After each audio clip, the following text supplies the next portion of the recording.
Basically, the answer is no. It's not a scam, but there's a bunch of ways in which solar power is funded that are leading to its demise. And if we don't sort them out, it's going to be pretty much the end of solar power. Solar power, you might see it on people's roofs. Used to be able to get a feed-in tariff. Used to be able to get money paid to you if you had a solar panel on your roof. It's just starting again, that is, but I'll come back to that in a minute. And what you started to see in the last sort of 10 years is like farmers' fields getting full of solar panels in what looks like a kind of solar power plant. But those power plants have always been on the lower voltage part of the network, the distribution network. And because of that, those plants have not been able to be dispatched by the control room. And so basically, they just generate whenever it's sunny, and they never switch off. And switching off wouldn't necessarily save them anything, like bearing quality or like fuel, like it would do in a wind turbine or a gas power plant. But they don't have the ability to be switched off. And what that basically means is, you remember that the energy every hour has a different price depending on who's generating electricity. Let's talk about electricity, it has a different price every hour. When there's solar power is feeding energy into the grid, electricity onto the system, and that's making the price go low because there's lots of electricity being generated. Now, that should be good for everyone if energy prices are low, and in a bit it is good for everyone, because it reduces the amount of fossil fuel power plants or plants that are based on fuel that are expensive, that are needed in the system. But we always need some of those plants, so it's never going to reduce the energy price down completely. Even if in the major market, the wholesale market, the price does go very low, the other power plants will be paid in different kinds of markets to be there to support the system. But in terms of the wholesale market, which is like the sort of overall generation supply mix or balance, solar power does have the effect of reducing prices when it's sunny, to the point where in places like Holland there's been lots of negative prices every day, purely largely from rooftop solar panels putting energy into the grid. And in the UK this happens to a slightly lesser degree as well. So what we've got is a situation where, because there's solar panels out there, overall average energy prices have been reduced, or electricity prices, and specifically when it's sunny the electricity price is really low. Now, the way that we all want more solar power, okay, because what we can actually do in maybe an advanced renewable energy system is that we can start to use energy when it's sunny, and we can use cheap energy because it's being generated with solar panels. I think that's what everyone's idea of what the ideal system would be. Now, unfortunately, building a solar farm requires money, requires an initial investment. And typically what's happened is that those people that are developing solar farms need to be able to prove that they can make consistent money back over the lifetime of the project, so they can pay the loan back to the bank.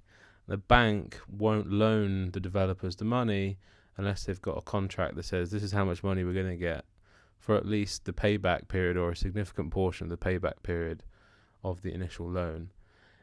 So basically, because electricity prices are low when it's sunny, because there's already lots of solar farms and panels, that means that the average price when it's sunny is low, and that means that the price that they can get as a guaranteed contract from like an energy trading company is low. And because of that, it's probably lower than the payment on the loan to build the farm, or at least because it's the electricity price when it's sunny is projected to get even lower in the future. At least the risk metrics don't line up to allow the bank to make a profit and the developer to make a profit. So the projects just don't get built.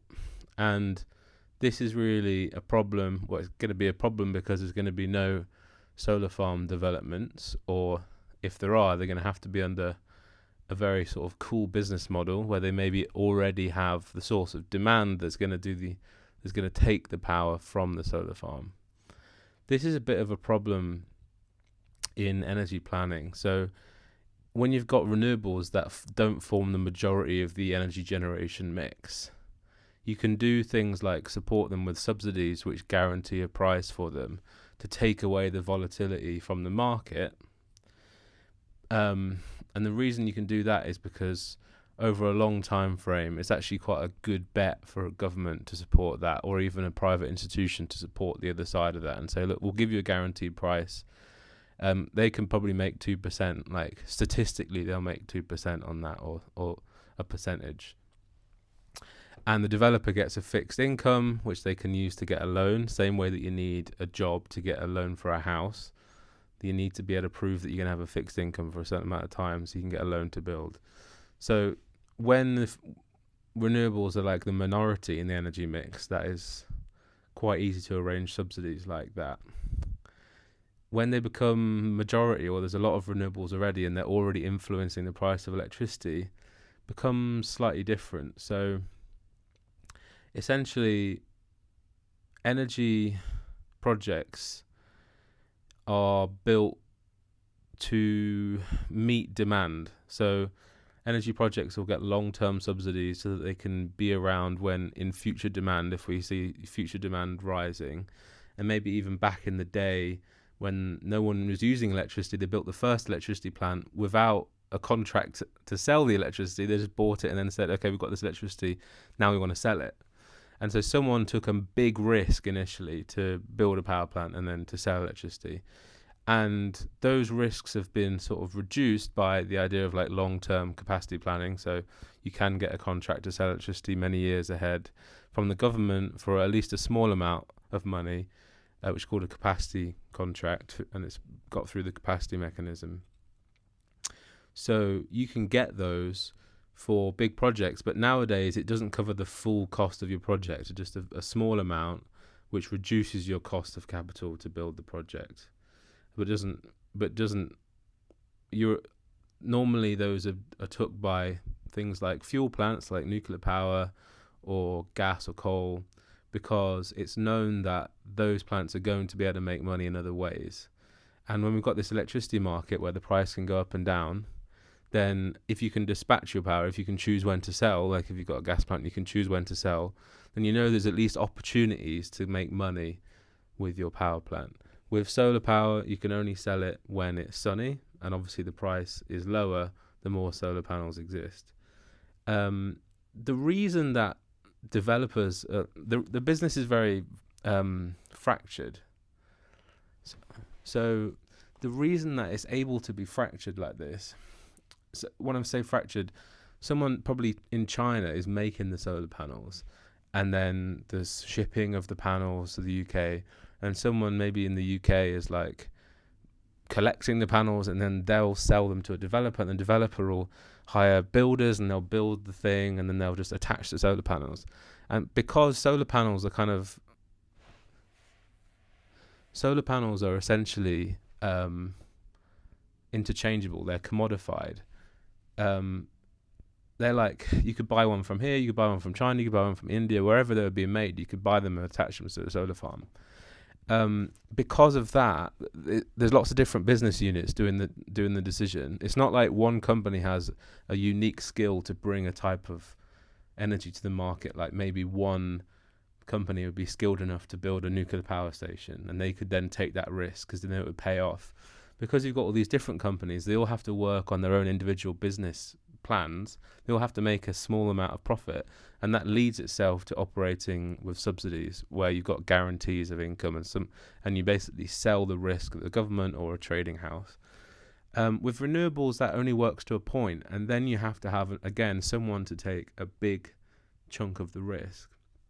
In this case, it basically means finding uses for the energy before you build the power plant. So the way that solar farms might get built in the next 10, 20 years is that a big energy trading company or an asset manager company would say, okay, we own a bunch of factories, So we'll build a solar panel next to the factories because we've already got the demand and we just want generation to meet the demand. Or you do those kind of bilateral deals, but it's not going to be it's not going to be like a liquid marketplace where lots of developers are competing on price and to deliver a solar panel farm in some farmer's field. And so the prices are not necessarily going to be low, and also they're not necessarily going to be low in a way that impacts the whole wholesale market, which then impacts consumer bills, because the company that's building it may already have the demand center decided beforehand. So this commodification works good and bad. I mean, the only reason that you're able to get a solar panel for your roof, and it's made in China and what have you, is because it's commodified. So you could buy a solar panel for your roof from China or from Taiwan or from India, wherever they might be being built. And for you, it's the same. You don't really care. It's just a price. And that's what commodification means. And because of that, you're able to get a solar panel on your roof, and different countries will compete on price, and the Chinese government will reduce the price of export of their panels to sort of gain market share or what have you, or gain infrastructure with shipping or what have you. So it's good and bad. So renewables are basically eating their own keeper in the way in solar panels, for example. So it's called cannibalization, literally. So they've eaten their own business case. But you can still buy a solar panel for your roof. And now we're starting to get people offering, again, feed-in tariffs, because they were out for many years. But you've got people like Octopus Energy offering to pay you for generation. It's a bit odd, that. So I'll try and talk about why that might be happening and why it might not be a good thing overall. But let's just go back a second and say, okay, well, if you build a solar park now, say if you're a developer, maybe you're a sort of clever developer, and you say, okay, I'm not just going to build a solar park, I'm going to build a battery as well. So then we've got the generation and the storage, and it's all net zero. Well, the issue is that even if the generation was free, so even if solar panels are so commodified that they cost like 1 penny each, they're so cheap, and construction and everything was free, you just got like, you won the lottery or it was lottery funded or something. If you've still got to pay for storage, then the energy that comes out of the battery is still more expensive than almost all forms of electricity generation.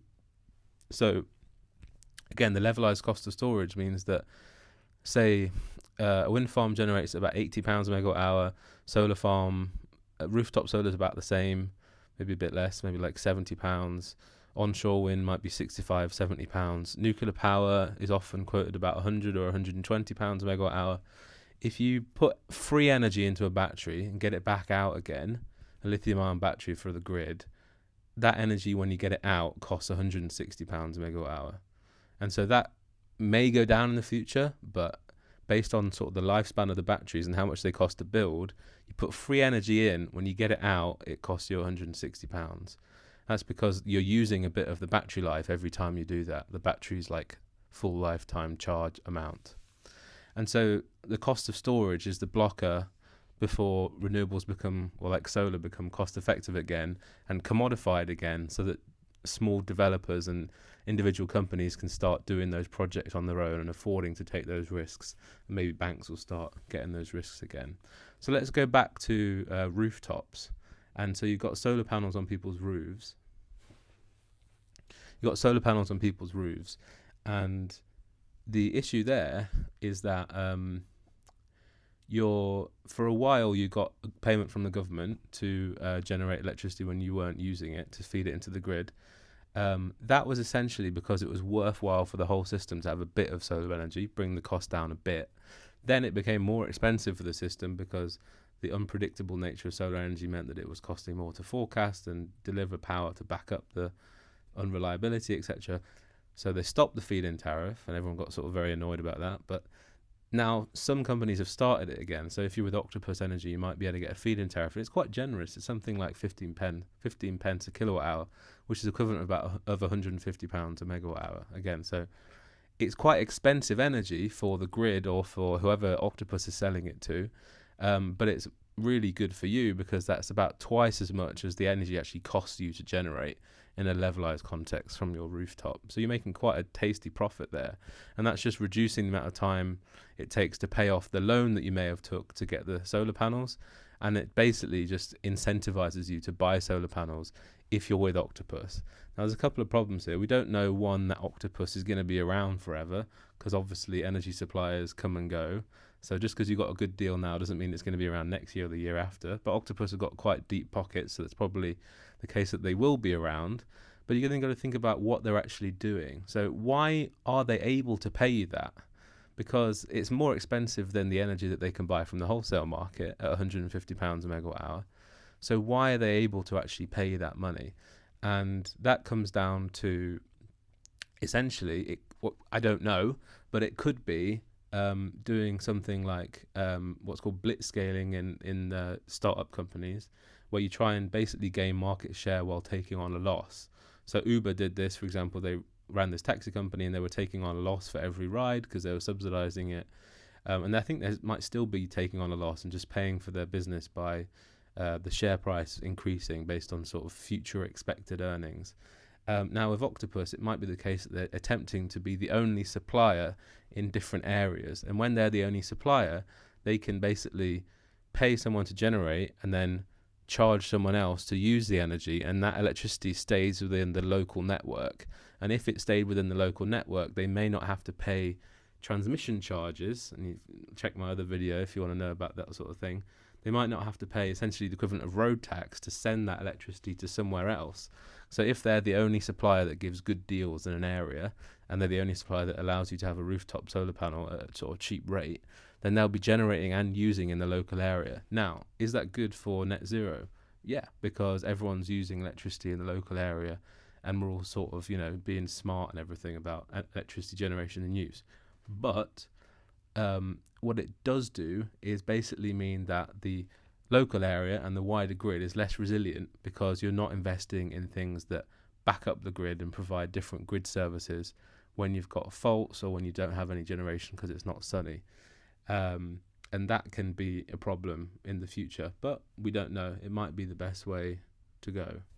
The other reason why it might not be ideal is because it basically forces people in a local area to all do opposite things. So this again is going to be is consumer choice, quote unquote. But if one company is offering you something that's unaffordable and one company is offering something that's affordable, it's not really a choice. But it could be the case where in Octopus will basically say, okay, you can have electricity at 2/3 the price, but you can only use it in these times because that's when your neighbours are generating electricity.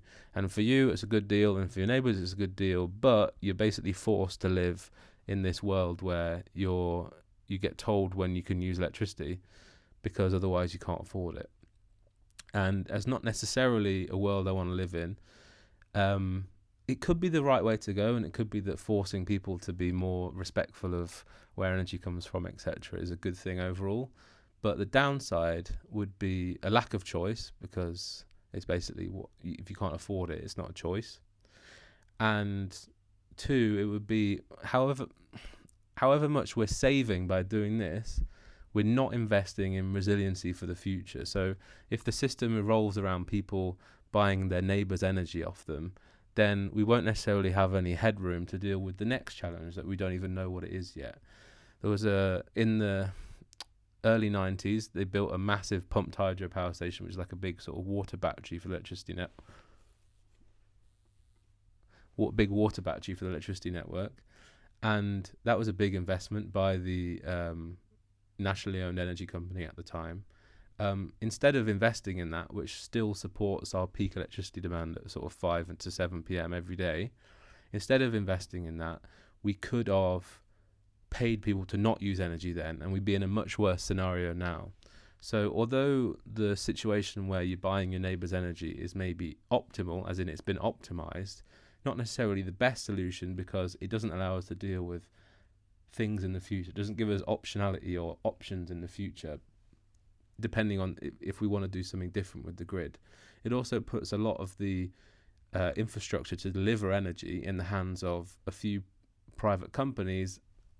That's kind of already the case, but this is more detrimental in terms of energy security, and also in the hands of thousands and thousands of individual people, which again might be a good thing from sort of democratized energy point of view. From a system resiliency point of view, might not be a good thing. For example, if you have a situation where over a 5-year period there was a recession and people's batteries need replacing and they can't afford to, then the entire electricity system might become inoperable because the batteries that are required to operate it are all used by individual consumers who have been hit by a credit crisis and then can't buy buy a new battery. And the alternative investment, so the same amount of money from everyone that was initially basically just siphoned off by the optimizer, for instance Octopus, could have been used to build a nuclear power station or a series of strategic energy storage plants across the country that could have delivered the same effective service, still maintain choice, maybe a bit more money, but maintain resiliency and optionality for the future. So those are the sorts of questions that I think about a lot, because I don't think that necessarily energy planning in the short term is always sensible. And often, but I do recommend that people, individual consumers especially, do exactly what they're incentivized to do financially. So if you get someone saying, okay, you've got a heat pump subsidy, and if you do the maths on your Excel spreadsheet and you see that it works for you, you should do it. Because that's the only way that we actually see the outcomes of government policy and subsidy, is if people actually do what they're incentivized to do rather than doing what they believe is the right thing. So if you run the numbers and it doesn't make sense for you to buy an electric car right now, don't buy one. I would suggest that you buy a petrol car or keep your petrol car and use that until you can't use it anymore. Because that allows the government to say, okay, well, we actually need to support electric vehicles, and I don't think we should be relying on people